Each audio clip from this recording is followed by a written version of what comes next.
Welcome to the final episode of season 1 of Pap Smear Podcast, where we don't just scratch the surface, we go deeper. This is my second self-exam. My first one was chapter 1, how I got started in design. And then I promised you guys chapter 2 on how I got started in TV and where I am today and what's in store for me. So today's segment is brought to you by Hop Out Magazine.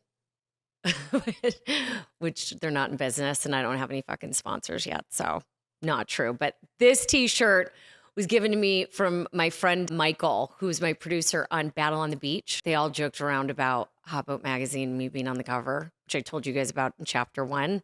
So he bought me this t-shirt off eBay. So thank you, Michael. So I told you guys I started my design firm, Allison Victoria Interiors. I was 23 and I was like on fire. I was getting client after client after client in Las Vegas. And then one of my best friends ended up having a bunch of her friends in Chicago that needed me to do design for their houses. So I went out to Chicago and I started doing things because I wanted to be back in Chicago. Ultimately, I was trying to get out of Vegas. I told myself I wanted culture and I wanted sports and I wanted all these things that Vegas didn't have at the time. And so I was doing everything to get back to Chicago. So I was out there designing. I got like a great apartment. I like designed that to the nines. By the way, don't do that when you're renting because I spent so much money and like it's not mine, but I made myself a really cool place and I was killing it out there. And then guess what happens? 2008 happens. So the entire world fell apart, came crashing down. Real estate was doomsday. It was like the end. Back in Vegas, when I started my company, there was this magazine called H&D Magazine, Home and Design, and I found out who the editor was, and I found out where she was going to be, and she was going to be at this tile store in Vegas. They had a big event, and I told my best friend, we're going. I'm going to pitch to her that she needs to write an article about me so I can have people know about me. And so we went to this event, and I had just gotten my business cards, which back then were like a huge deal. I made them look so beautiful. I wish I had one to show you guys. But I went to the event and I hounded her like right when I walked in. I'm like, I'm Allison Victoria. I have a design firm. I want you to write an article about me. And it was like the stars aligned because Melinda Shekels, who was the editor-in-chief, she actually had like this opening in the magazine to do a feature. And she was like, yes, those moments are the moments that like, I don't ever regret being aggressive because I knew what I wanted. I knew I wanted to meet her and I knew I wanted to be featured in that magazine and I had to go after what I wanted. I just like went to the event and I made it happen. So she wrote this article about me and thank God she did that because when the crash of '08 happened and I was in Chicago being like, what do I do now? Do I have to go back to Vegas? No one's spending money. I got a call from the president of the Silverton Casino and Lodge, which is a local casino in Vegas. It's attached to a Bass Pro Shop. Actually, it's perfect, very fitting with Hop Out Magazine. He called and he was like, hey, we're doing a $160 million expansion on the casino and the hotel, and I would love to interview you to be the designer. I was like, oh shit, okay. I got to figure it out. I got to fly back to Vegas because things aren't going right for me in Chicago. So I flew back to Vegas. I did this like walking interview with him and I ended up getting this job. I had never worked on a hotel before, let alone like $160 million renovation and expansion. It definitely wasn't imposter syndrome. It definitely wasn't fake it till you make it. It was like, I got it. Like I got this job. I'm going to just kill it. And so I did. I just started designing it and started designing the rooms and started designing the bar, the new full expansion of the casino. I designed their new gift shop. I designed like all the restaurants. Then I designed and built from the ground up the new concert venue. I ended up loving this job. And the president, who became a very good friend of mine, Craig, he was outsourcing marketing at the time for the casino and everything was being done off site. So like all of the designs and collateral. And I ended up pitching myself to him to be the director of marketing. I was kind of helping him, like being a headhunter for him for like the food and beverage manager and like other roles. and I would introduce him to people and he would hire them. So he was like, I'm looking for a director of marketing. I'm like, I've got someone for you. I set up a meeting with you and her. You're going to meet her in the High Limit Lounge on this day at this time. And he gets there and I'm there. And he's like, well, she's late. And I'm like, no, she's not. She's right here. And he was like, what the fuck are you talking about? He's like, you cannot be the director of marketing at a casino. You don't know what the fuck you're doing. You know nothing about gaming. You know nothing about hotel. And I was like, well, what's the worst that could happen? I fuck up. I can't do it. Okay, you fire me and you find someone new. Like, why not? I've designed the whole place. I know it like the back of my hand. I've designed all the uniforms for everyone and worked on the menus for every restaurant and the hotels and the pool. I have my hands in everything. Why not? Like, let me do it. Let me hire everyone and bring them in and have a full team to be like art and marketing and everything. And so we did it and he hired me. And next thing I know, I'm a casino executive at like 25. I went from doing Hot Boat magazine, modeling like crazy, stupid little covers and like conventions to theater to, the greatest job out of college and starting my own business. And now I'm a casino executive. I was like, this is the greatest life ever. And I just fully immersed myself in anything and everything. I was like a sponge. I would be in these big meetings at the casino with like all the executives and I would have my hand up. I would ask questions. I would never pretend like I knew the answer. I didn't care if it looked like I was stupid or weak. I got to learn everything that I never thought I wanted to know. I was almost an executive there for 5 years. I threw events like that. Some of them still exist there. One of them was called One Drunk Puppy. So I named it and it was like a wine tasting event and all the proceeds went to this animal shelter.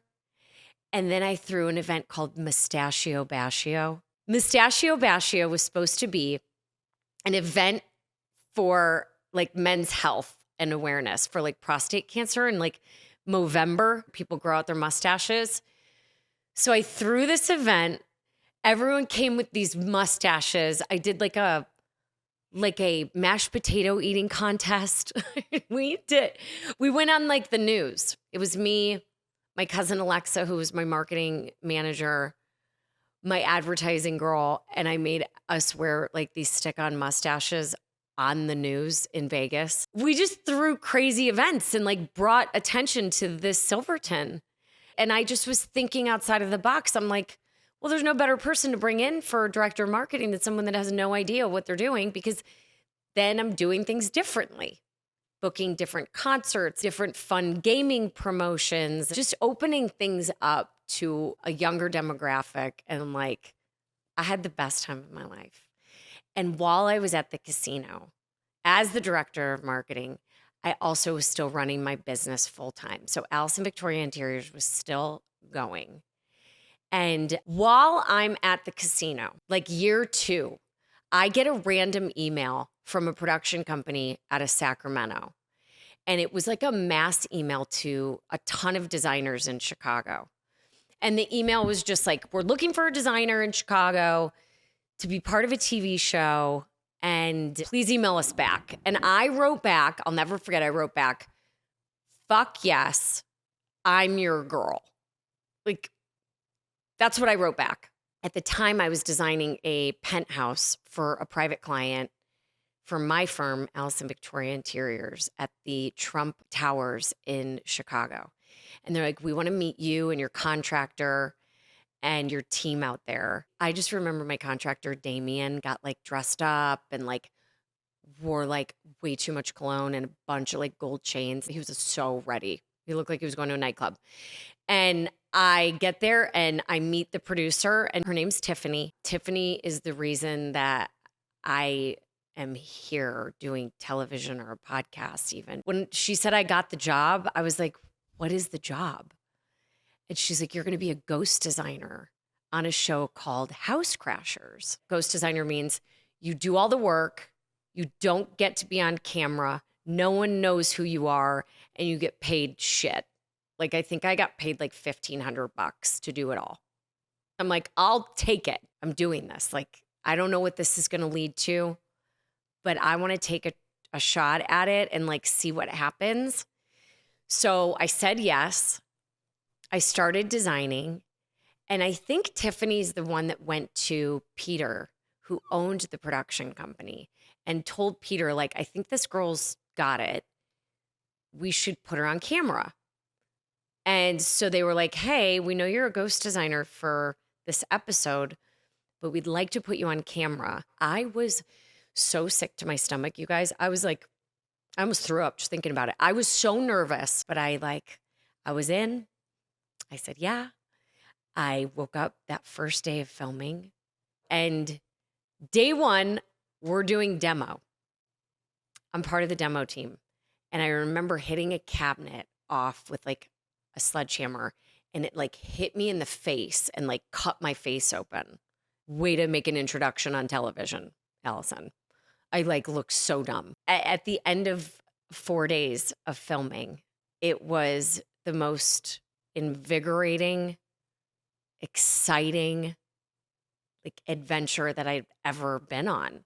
And it just like went by so fast and it was so crazy. And I just felt like I was floating for a really long time. And I remember going, maybe they want me to do more, or maybe blah, blah, blah. I didn't know, but I knew I loved it. And I knew there was something really special about it. So I go back to my life being a casino executive and running my design firm. And I get a call from Peter, who owns the production company. And he was like, hey, would you be interested in letting us follow you around for a while with some cameras to kind of get an idea of like your life in Vegas and like your life as a casino executive and your life as a designer and like how it works. So they started following me around and they started following my life, doing design jobs for my private clients. And then me at the casino. All I know is at the end when they were done filming all this stuff, which was like what I think was like weeks and weeks of it, Peter and then the head of DIY Network flew out to see me at the Silverton. They were like, hey, we want to do a show with you. And we want to do the show where we like really show your life as an interior designer, as this casino executive, and like how your life is. And I was like, no, thank you. Because even though my life made sense to me, I didn't know how it was going to translate to TV because it doesn't make any sense. And so I like regretfully declined the offer to have my own show. And I think I want to say it was like 2 weekends later, the show came out that I was on, that I was the ghost designer for, but I was on camera. So it was like a marathon on DIY Network, like yard crashers, bath crashers, house crashers, all the Crasher Show marathon. After I watched that, and then after I watched the whole marathon, a light bulb went off. I was like, wait a minute. They have yard crashers, bath crashers, house crashers. All of the hosts are dudes. What if I could be the first female crasher and do like the most important space in the house, like kitchens? So Peter Holmes and I pitched the idea to have me as the next crasher, the first female crasher. But I feel like we like pitched it and they like picked it up immediately. Like I think it happened that fast where I was like in this tornado of what is happening right now. I have a new show. I have my own show. And I'm the first female to do this. Like, what? It was so insane to me that it went so fast. And the next thing I know, they're like, we're going to start filming on this day. We're going to film in Vegas. You're doing 13 episodes for season 1. And I flew to Knoxville and I did my promo. I was wearing this like denim dress from Forever 21. I had on like my gold Michael Kors watch. I had like my jewelry on. My hair pretty much looked the same. And I just like did this promo. And I was just, again, in la la land. I'm like, this is crazy. And then we started shooting in Vegas. And I remember my very first episode, I kicked a window out with my wedge construction boot. I had like a 5-inch wedge heel construction boot. Like, yeah, that's so badass. That 13 episodes went by so fast. I never quit my day job, by the way. My 2 day jobs. I never stopped working and I loved every second of it. And they picked me up for season 2. So we start shooting season 2. And I'm still the casino executive role. I'm still running the business. And I'm doing season 2 in Vegas. And then I remember they picked up season 3 right away. And I was like, I want to shoot season 3 in Chicago. And then I forgot that the winters suck. And I was like, oh shit, I made a mistake. I don't want to film here. Then they ended up picking up season like 4, 5, 6. So to be picked up with 3 seasons, I was like, let's do the winter seasons in Vegas and do the summer seasons in Chicago. And all of a sudden, I had like the best of both worlds. And I'm filming Kitchen Crashers both places. And then I finally, in season 4, decide that I'm going to quit the casino. And I also decided that I was going to put my design firm on the back burner so I could truly focus on Kitchen Crashers to make it the best show I could. And so I was full-time like TV now. And I was thrust into a world that I never imagined I would be in. 13 episodes a season, 2 seasons a year. That's 26 episodes in a year. To give you perspective, for Sin City Rehab and Windy City Rehab, I do about 8 to 10 episodes, and it takes me a year. It would take me like a month, sometimes longer, to design the kitchens, get all the products there, and then we would go shoot. But it was a ton of work, and it was a ton of time. I remember feeling like burnt out by like season 8. And I'm filming full time now in Chicago. I like have my life in Chicago, and I was buying a house in Chicago. Everyone told me don't do it. It was a short sale.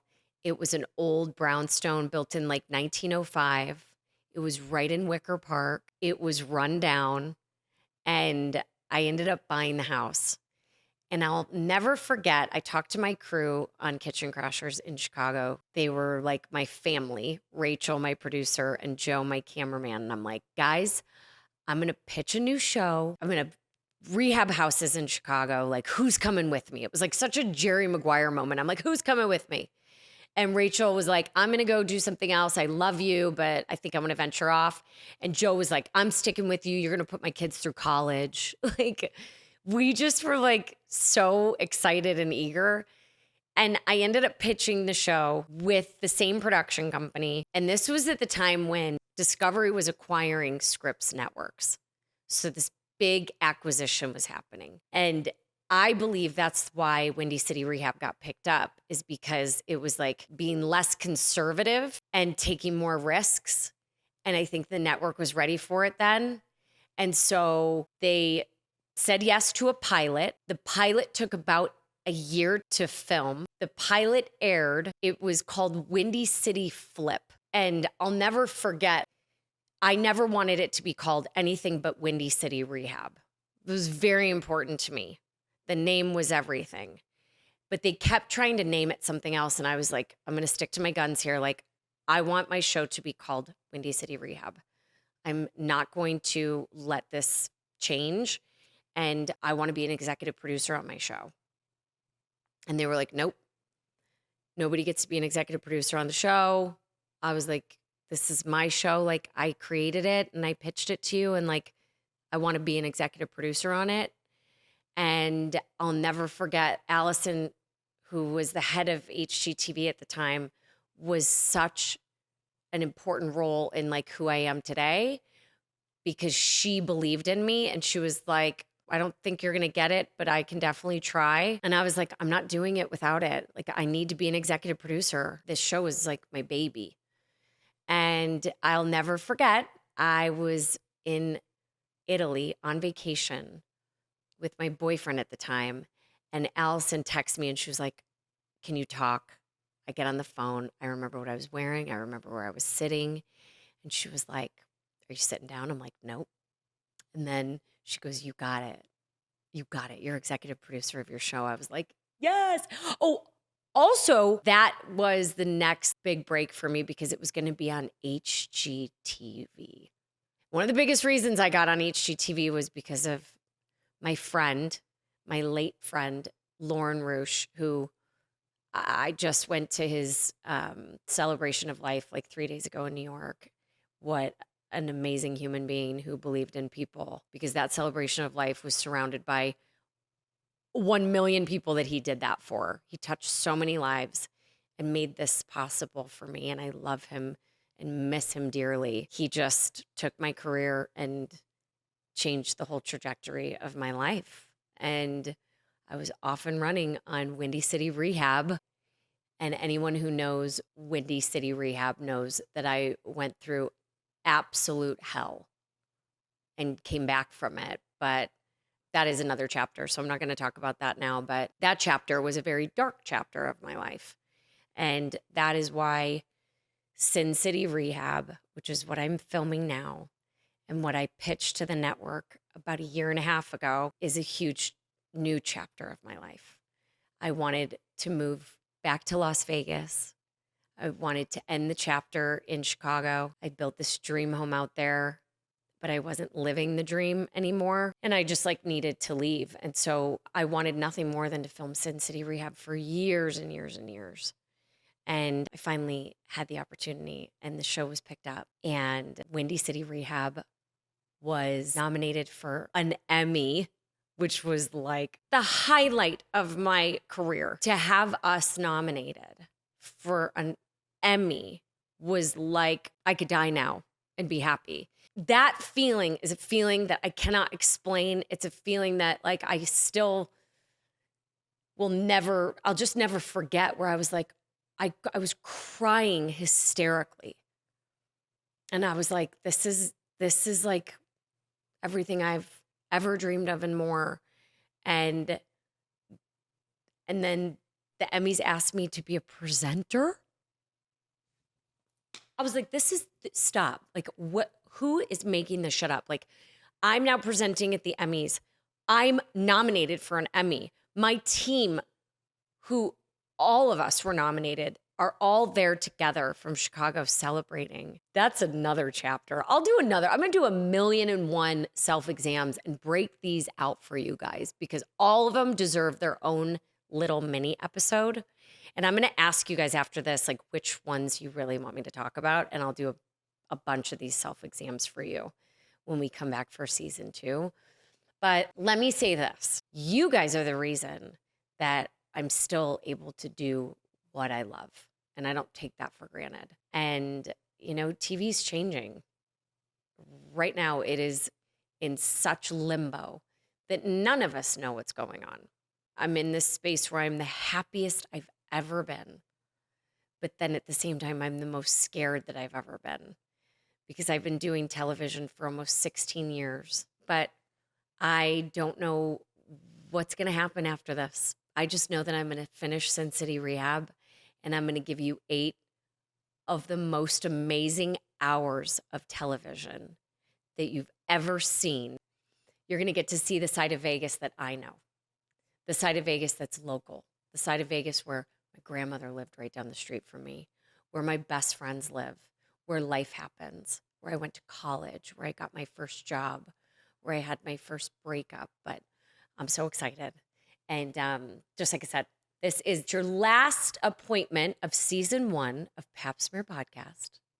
And we're going to be coming back strong in September, people. Our first appointment of season 2 of Pap Smear Podcast is going to be on September 16th, the day before the premiere of Sin City Rehab, which premieres 9/8 Central, HGTV, September 17th. Mark your calendars. Watch it live. Watch it 3 days after. Get me those ratings. And fingers crossed for season 2. But I do know this. I'll see you guys September 16th. And we're going to kick it off with some very special guests who you're going to see on Sin City Rehab, and we're going to blow it out. So, till next time.